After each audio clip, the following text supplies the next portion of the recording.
Welcome to Marquis Monday on St. Patrick's Day. Tonight's featured author is Lloyd Kramer. Lloyd is a professor emeritus of history and former director of the Carolina Public Humanities at University of North Carolina, Chapel Hill.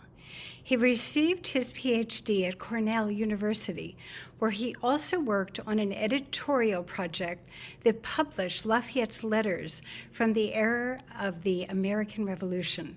And he served for 8 years as chair of the UNC Chapel Hill History Department. His research and teaching have focused on European history, with particular attention to modern France and the Atlantic world.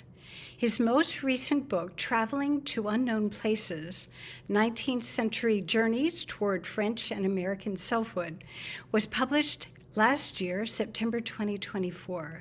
Professor Kramer's early historic publications include Lafayette in Two Worlds, Public Cultures and Personal Identities in an Age of Revolutions, which examines some of the subjects and themes he will be discussing this evening. He believes that historical knowledge and the humanities are essential for a vibrant civic culture and for a flourishing democratic society. It is an honor to welcome Dr. Lloyd Kramer. Dr. Kramer? Hey, hello, and thank you very much. It's a pleasure to be here and be part of the Lancaster Lafayette 200 Monday Speaker Series.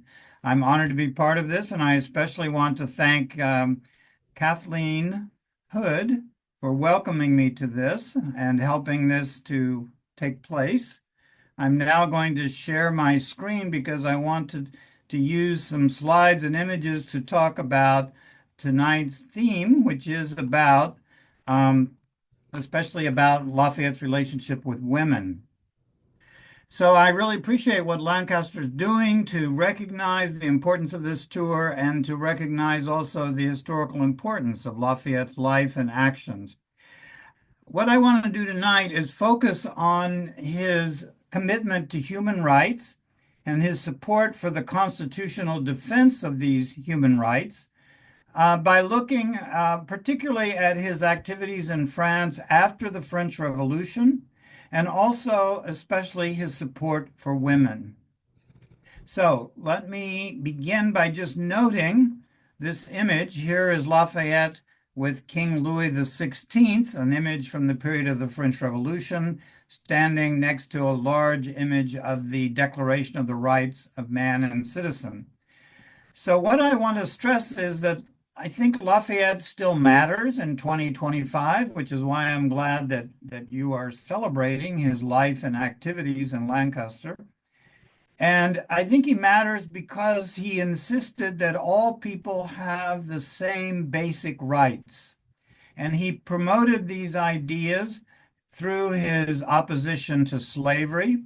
He became an abolitionist, especially in the 1780s and 1790s, and then throughout his life. He promoted these ideas by opposing Napoleon's authoritarianism, and I'm going to say a little about that, his opposition to despotic government and an all-powerful ruler. And then he also supported human rights by rejecting attacks on women, by supporting the public role of creative, independent, politically active women in the period after, especially after 1800. He wasn't actually an advocate for women's voting rights. That came a little bit more important, became more important after he died, but he certainly believed in the importance of women as part of public life. Here are a couple of his women friends. I'm not really going to talk about them, but the one on the left, it was a writer, an Irish writer named Lady Morgan, who was very close to Lafayette and praised him in her writings. And the other one on the right is Maria Garcia Malibran, who was an opera star in the early 1830s and was unhappily married, and he helped her escape from a bad marriage. And these are some other examples that I'm not going to talk about, but they're very interesting examples of his relationships with women. But his most important relationships after his wife Adrienne died in 1807 were with the three women I've listed here: Germaine de Stael, who lived from 1766 to 1818, Frances Wright, who lived from 1795 to 1852, and Cristina Belgiojoso, who lived from 1808 to 1871. She was Italian. So all of these women became important components of his political life as well as his personal life. And I want to stress these women because Germaine de Stael represented his opposition to Napoleon. Frances Wright was part of his campaign against slavery. And Cristina Belgiojoso was part of his campaign for national freedom and national rights, especially with relation to Italy. So here is my overall theme or thesis or question. How did Lafayette's interactions with women exemplify his lifelong ideas and actions? And I developed these ideas at more length in my book, Lafayette in Two Worlds, but I want to summarize how important these relationships were in Lafayette's affirmation of human rights. He believed that women should have the right to participate in public debates, that they should be able to argue in political movements. He gave support to women novelists, women opera singers, women who wrote about history and politics, women who opposed slavery. Unlike many men of his generation, he believed that women were intellectually equal to men. And this was part of his forward-looking ideas. That is to say, he believed that women should be a part of public life and benefit from the same rights as men when it came to debating about history or politics or whatever. These women all defied social conventions. They all crossed national borders, like Lafayette himself, to act upon their ideas and ambitions, and all affirmed the human rights of women to be free and independent participants and leaders in public debates. And I think this remains an important legacy of Lafayette's life, especially in our own time when some people are questioning the role of women in public life or want to restrict women's rights. Lafayette is still there as a symbol of the struggle for women's rights. So among his friends, Germaine de Stael, Frances Wright, and Cristina Belgiojoso in the 19th century, I want to stress that these women were all slightly younger than Lafayette, or in some cases much younger. And these relationships all developed after his marriage with Adrienne de Noailles, although he knew Germaine de Stael earlier. This is a portrait of Adrienne. She was from a very wealthy and influential family. She lived from 1759 to 1807. She married Lafayette when she was 14 and he was 16. It was an arranged marriage because his family saw Lafayette as a wealthy young man who could help their family with his wealth. They got him a position in their family regiment out in eastern France, and he benefited from his relationship to Adrienne's family throughout his life. Adrienne became the manager of some of their property, especially when Lafayette bought a plantation in French Guiana, where he had the plan of freeing the enslaved workers. He lost that plantation during the French Revolution, but Adrienne helped to manage that. She helped Lafayette when he went to prison. She helped him recover family property after the Revolution, and that included the estate at La Grange, where Lafayette lived from 1800 till 1834. All of that was made possible by Adrienne. She was an amazingly strong and independent woman who spent 15 months in prison herself in 1793 and 1794. This is an image of Adrienne after she was able to get out of prison in Paris in 1794. She came to greet Lafayette. He was amazed. She and her two daughters, Anastasia and Virginie, came to the prison in eastern Austria, Austrian Moravia, prison called Olmütz, and here they are in a later image greeting him. He was astonished that they got there. And her death, after they returned eventually to France, her death in 1807 was a great tragedy of his life. This is a letter he wrote to Germaine de Stael after Adrienne's death. And you can see there's actually a marker in the cemetery, which marks the 250th anniversary of her birth. It's put up by the Sons of the American Revolution. This is what he wrote to Germaine de Stael in 1808. I am more unhappy than I believed I could bear. The incomparable woman whom I married when I was 16 and she was 14 was so deeply fused into my existence that it was necessary to have lost her in order to know what part of myself would cease to live if she died. I feel myself struck without a remedy. You will sympathize with that as a sensitive friend and as one who knows only too well how much the heart is torn and withered by an immense and irreparable loss. I should note she had recently lost her father, and earlier she had lost her mother. So this letter to Adrienne was to Germaine de Stael about Adrienne was part of his developing relationship with Germaine de Stael. And I want to talk about that now because that was the first of these key relationships. She became a staunch opponent of Napoleon. And I want to say a little about how Napoleon became also someone that Lafayette opposed. After Lafayette returned from America to France, he became a great advocate of human rights in Europe. He joined a group called the Society of the Friends of Blacks, Société des Amis des Noirs, which was the first abolitionist organization in France. And then he became an advocate of abolishing slavery in the French colony of Guyana. I've mentioned that before.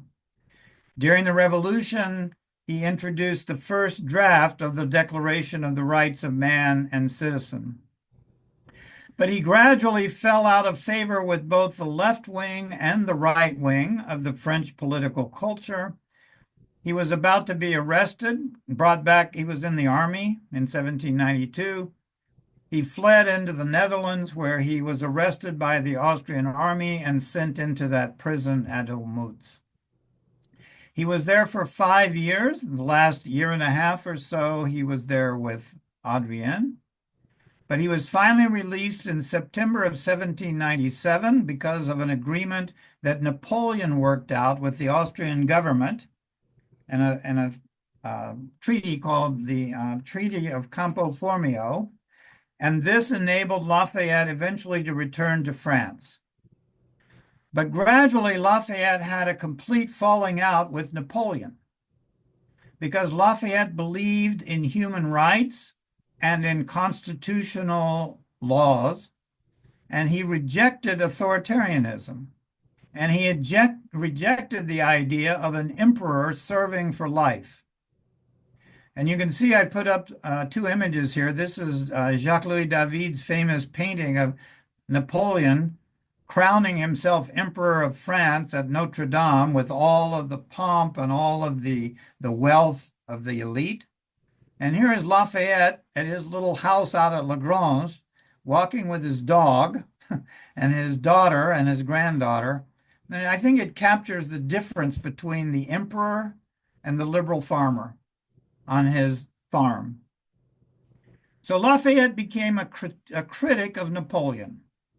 And I want to show how this evolved by just looking at first a few of his letters to Thomas Jefferson, of whom he had known in America and also worked with in Paris during the French Revolution. And then I want to note how he condemned Napoleon in his relations directly with Napoleon. This first letter here to Thomas Jefferson, 10 February 1800, at first he had just returned to France. At first he thought maybe he could work with Napoleon. I'm on proper terms with Bonaparte.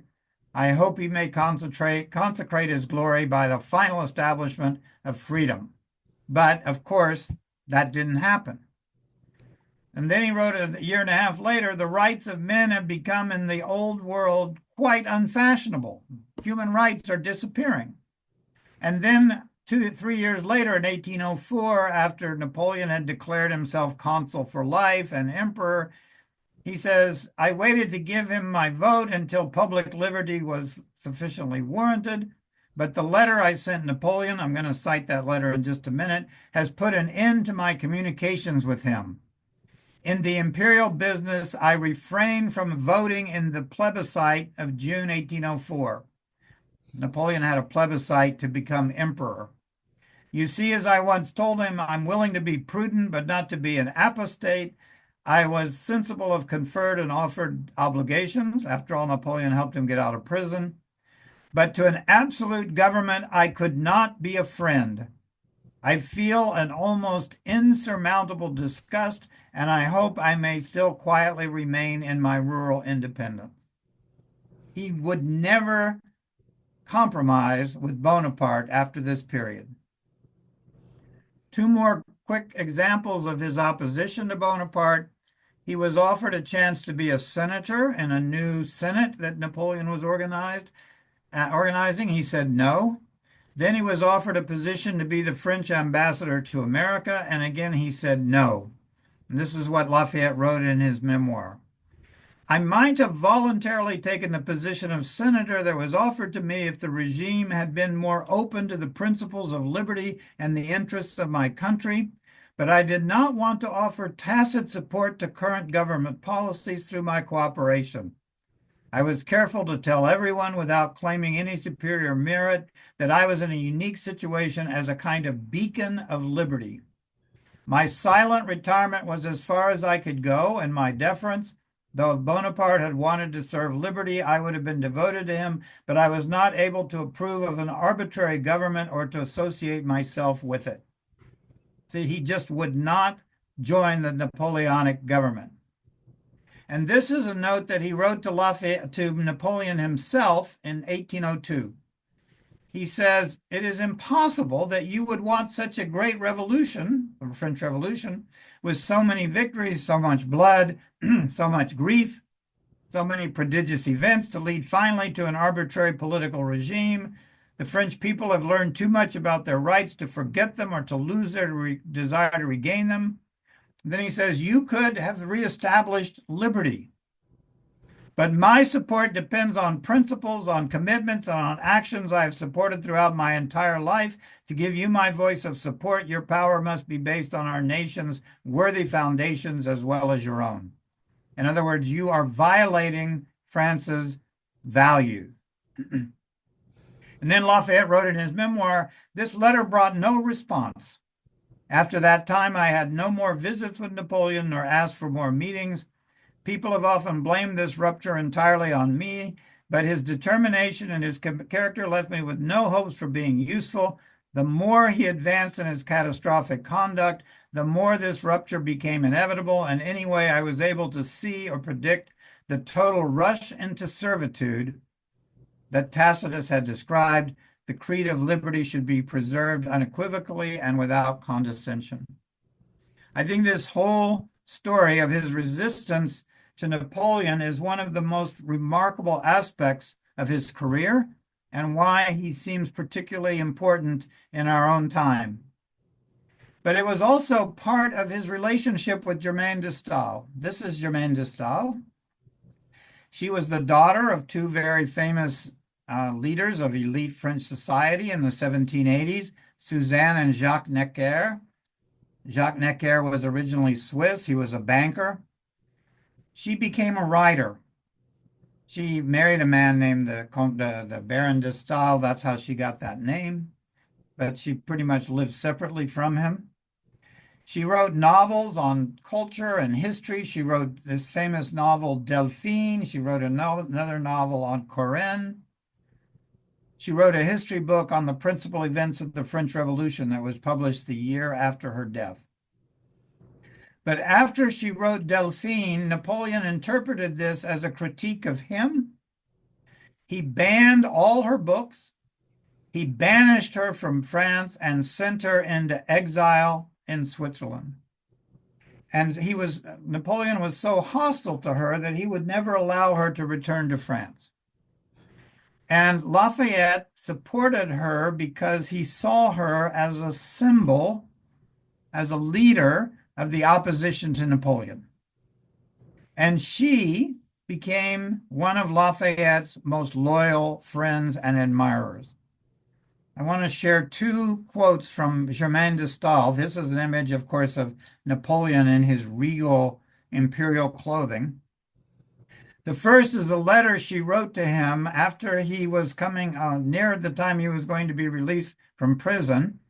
She says, "I would like to be one of the first persons to tell you about the feelings of indignation, sadness, hope, fear, anxiety, and discouragement with which your fate during these 5 years has filled the souls of those who love you. I can tell you that while slander has destroyed all other reputations, your misfortune has preserved your glory." And then she wrote, in the considerations on the French Revolution, "Monsieur de Lafayette must be considered a true Republican. None of the vanities of his class have ever entered his head. Power, which has such a great effect in France, has no influence on him. The desire to please in the salons does not alter his conversation.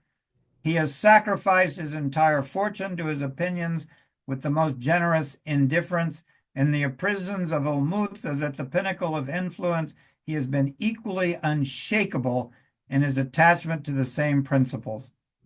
Since the departure of Monsieur de Lafayette for America 4 years ago, it is impossible to cite either an action or a word for him which has not been pointed in the same direction. He is a man of principle who defends liberty." And Lafayette became one of Germain de Staël's great admirers. There's a couple of notes from letters he wrote to her. For example, after he read the novel Delphine, the one that forced her to be banned, Napoleon banned her from France. "I spent the night in reading your work, madame, and I surrendered myself with all my heart to the pleasures of feeling and admiration. This is the only time I could read it with impartiality, because having learned since that it had been attacked with so much viciousness and meanness, I've become attached to the book through an indignation that would have made me less sure of my opinion and if it had not been formed beforehand." He greatly affirmed her writing. And this other novel, Corinne, as well, brought to life all the ruins and all the memories of antiquity, and for the first time introduced the people of the new Italy. Your heart improvises so naturally. My own heart is possessed by these improvisations, and a tenderness follows from my attachment to you.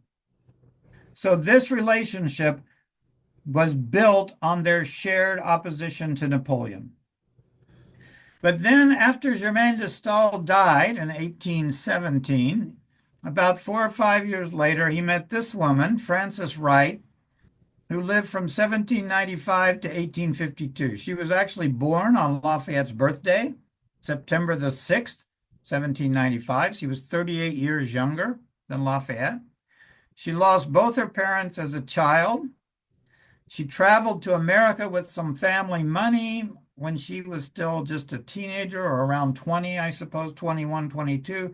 Then she came back and wrote this book, Views of Society and Manners in America. She went to see Lafayette at Lagrange, and they became incredibly close. He really loved Fanny, as she was called. In fact, she proposed that he adopt her as a daughter, but his family opposed that. But he helped to get her books translated.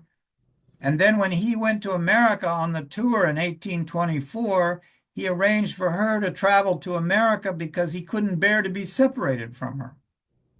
And wherever she went, she began telling people that America should abolish slavery. She eventually peeled away from Lafayette's tour after a visit with Thomas Jefferson at Monticello, and went off and founded an anti-slavery farm called Nashoba in western Tennessee. And Lafayette sent her money. The idea was to buy enslaved workers, train them with skills like carpentry or brick masonry, and then arrange for their liberation, their freedom. But the project failed. She eventually had to escape from Tennessee and to carry her formerly enslaved workers to Haiti. A couple of examples, though, of their relationship. These are a couple of letters that she wrote to him. With what impatient enthusiasm I anticipate the moment which will give to me one of the earliest and fondest wishes of my youth, and give me and place me in the presence of the generous assertor of the liberties of liberty of France and of mankind. You can see why Lafayette fell deeply in love with Fanny Wright. She wrote him the most admiring letters. And then she said, I dare say you marvel sometimes at my independent way of walking through the world, just as if nature had made me of your sex instead of poor Eve's. And then she goes on to say, I've struggled with the elements and I am a free woman. Lafayette wrote a letter to Jefferson in which he encouraged him to support her writings. And then he wrote to Jeremy Bentham and said, her character may be misrepresented by people not well acquainted with the purity of her heart, the candor of her mind, the enthusiasm of her philanthropy, the disinterestedness of her views. But then he goes on to say, she makes mistakes, but to know her, to respect and to love her will ever be, in my sense, one and the same thing. So that was his second great relationship with a younger woman. And finally, he met this woman, Christina Belgiojoso. Fanny stayed in America after he went back to France. And then a few years later, he met Christina Belgiojoso, who was from Italy. She was from a very wealthy family. She had a disastrous marriage with a man who stole her money and gave her syphilis. She gave him money. He gave her a disease. She fled from Italy, went to France, and joined the international liberal movement, began writing for liberal publications and advocating for Italy's freedom from Austria. And they became close friends just like he had befriended Fanny Wright. He wrote her letters. He helped her translate her writings. He said, I admire your noble character, your truly sublime qualities, because they are as simple and natural as they are beautiful. Your generous scorn for wealth, your devotion to liberty and your country and your friends. This has reminded him of his own life. I love this determination to look for resources in your work and in the use of your charming talent. And then later, after he died, she wrote and said, when he is given his place in history, it will be recognized, I am sure of this, that his mistakes were caused by a too high opinion of the human species. He judged the latter according to himself. One can understand the serious errors he made in attributing to others the integrity, the uprightness, and the sincerity that were found only in him. So, to conclude, I just want to stress that his interactions with women represented his lifelong values, his respect for others, his cross-cultural mediations, his willingness to listen, his challenge of traditional hierarchies, his belief in the importance of public action, and his commitment to human rights, including women. And all of the women with whom he was involved shared certain traits, a belief in liberal political ideals and constitutional government, a belief that women should participate in public life, a belief that women could lead creative lives outside conventional marriages. They all lived as expatriates or exiles. They all had knowledge of cultures and politics outside of France, and they all had the wealth or cultural capital to break traditional constraints. So you can see how their lives intersected with themes in his own life. These women represented values and aspirations that Lafayette shared. So why does Lafayette's critique of Napoleon and his support for women still matter today? Because authoritarian leaders increasingly hold power in Europe and in the United States and around the globe. There are attacks on women's rights taking place in many places, but women are seeking to claim their freedom. Women are voting, women are running for public office.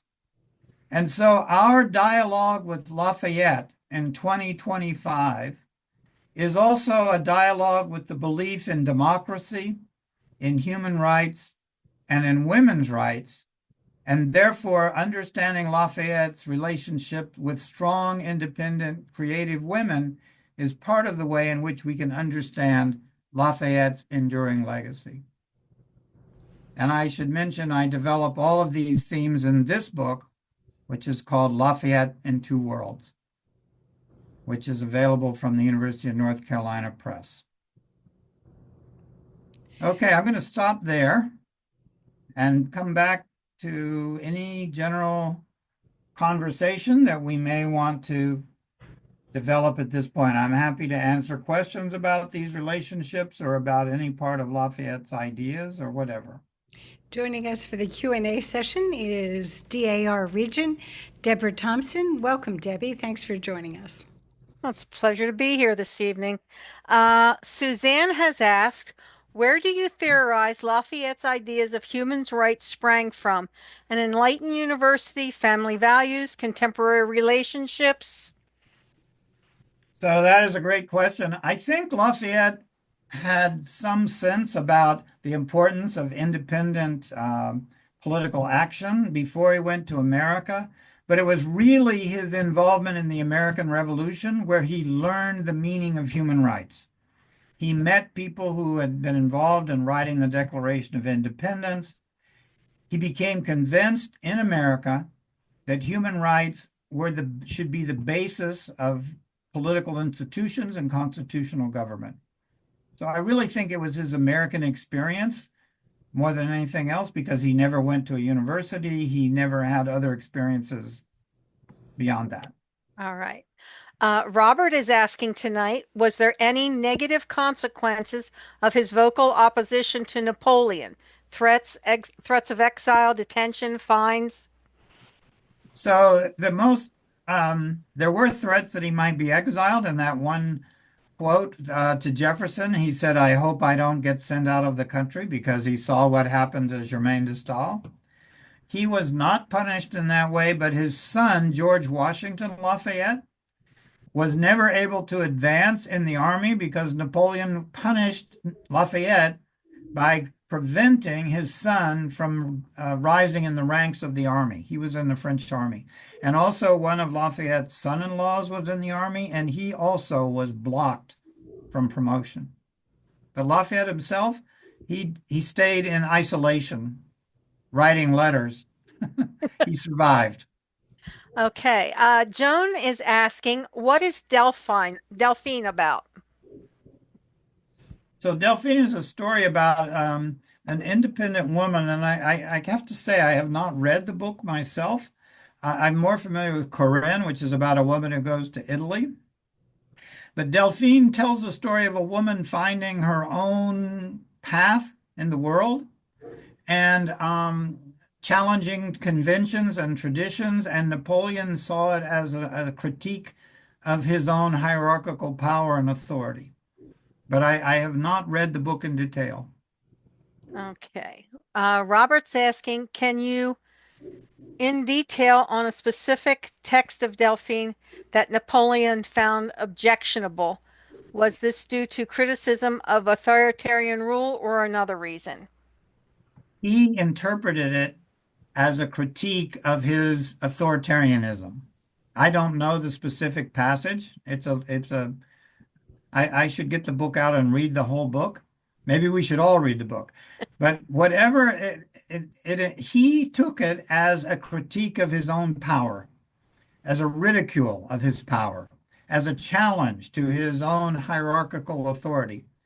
And he felt that the only way to deal with the author of that book was to banish her from France and ban the book from sale within France. But that would be another project to look at. Let's find the passages. I'm sure there are scholars who have gone through line by line and said, oh, this one would have really made Napoleon mad.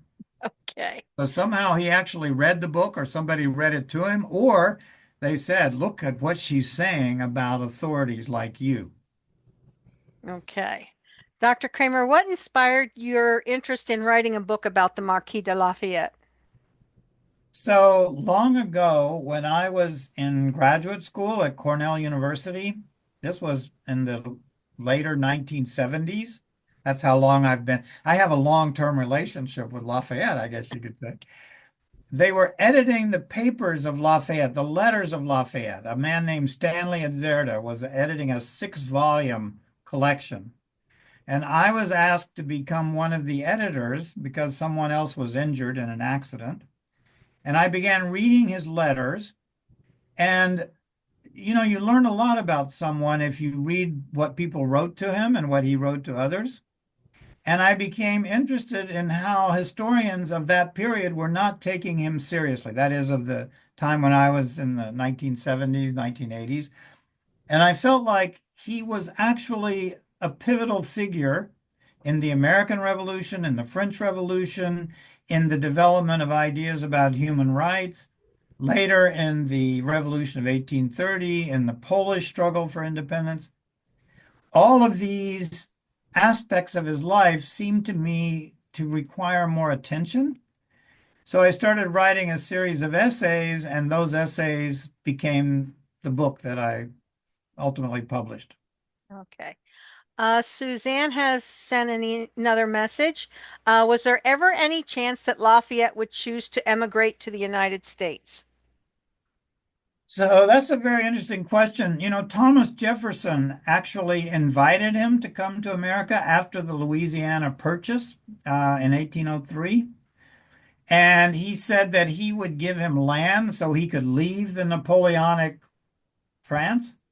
But Lafayette did not want to move to America because Adrienne had very bad health at that time. This was around 1804, 1803, 1804. And he would never leave Adrienne again. She didn't want to leave. And he just felt he was French. He needed to remain in France. His family was there, his daughters and son, everybody was in France. He did not want to go to America. The only time he thought he might go to America was when he left the French Revolution in 1792. He fled into the Netherlands, and one of his ideas was that he might be able to get to a port where he could get a ship and go to America, but that never happened. Okay. So he never came back to America from 1784 till 1824. That's why that trip in 1824-25 that you're celebrating with wonderful events in Lancaster, that's why that was so important to him and to the Americans. Okay. Robert is asking, which man did Lafayette admire that completely shared his ideas? A mentor or friend? And it can't be Washington or Jefferson due to slavery. Oh, well, he did actually admire Washington greatly. Although he challenged Washington and said, you should free the slaves. He admired him, but he didn't, he didn't give in on that point. I think Lafayette had a great deal of admiration for Benjamin Franklin. Franklin was in France from 1777 to about 1785. He worked very closely with Franklin. In many ways, he thought he embodied the values of the American Revolution better than anyone else. He also admired Jefferson, although they disagreed on slavery. I think other people, I mean, that would be an interesting question. Who did he admire the most? Um, I think he admired a Frenchman named Benjamin Constant, who was a liberal member of the parliament in France. He worked closely with Constant. He worked closely with Destutt de Tracy. These were political leaders in France. But his greatest heroes were always Washington and Franklin. Okay. Robert sent a follow-up comment. He said, interesting about Franklin since Franklin owned slaves. That's a very interesting point. Franklin had owned slaves when he first went to England. Um, but by the time he went to France, he was no longer, I don't think he had any slaves after the 1770s. In the 1780s, he became the leader of the Pennsylvania Abolitionist Society around 1787. He became an abolitionist in the last years of his life, which Lafayette greatly appreciated. And in 1790, one of the last letters Franklin ever wrote to the new Congress was urging Congress to recognize that all people should be free, that there should be no slavery. So, although he owned slaves at a certain point in his life, Franklin evolved into an abolitionist by the end of his life. Okay. Suzanne is asking, why didn't Napoleon retaliate against Lafayette? I think he decided that if Lafayette just stayed out in the countryside, um, and he would ignore him, I think he decided that he couldn't really weaken his power. Um, so that would be an interesting question. He thought Lafayette was naive. He called him a fool, a simpleton. He said that he had a naive view about human beings and about power. Um, but he ultimately decided not to persecute him more directly, except that, he didn't, he broke off all contact with Lafayette. They had no further contact after Lafayette wrote that letter. Um, but I think he decided Lafayette couldn't hurt his power. He wasn't writing books at that point. He wasn't giving speeches. He would just ignore him. But in fact, Lafayette became a thorn in his side, and that later on he continued his critiques of Lafayette to the end of, of Napoleon to the end of his life. Okay. Let's see here. What do you think is the most significant meeting or legacy of Lafayette's friendship with women writers? So I think that his relationship with women writers shows his willingness to extend the meaning of human rights to both men and women, to white people, black people, people of every nation, a universal belief in human rights.